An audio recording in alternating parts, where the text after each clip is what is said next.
700. How's your day? Very good. Oh, sorry. Yes. Hi there, guys and girls. 700 pesos. Supposed to be this is 720, but she doesn't have 20 peso paper bills. That's why. And then this is supposed to be also a 735. The 15 pesos will be added tomorrow. Guys, day 85 of not waiting for a week before I exchange my coins into Philippine peso paper bills.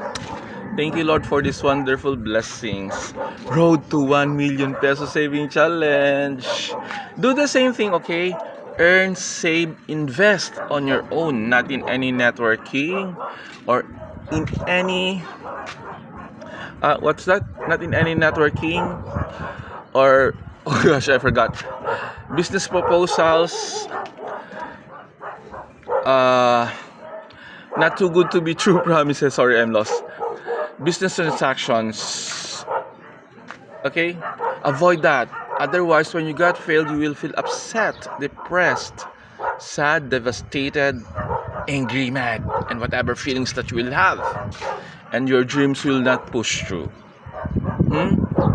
Remember that. Bye for now. Road to 1 million peso saving challenge.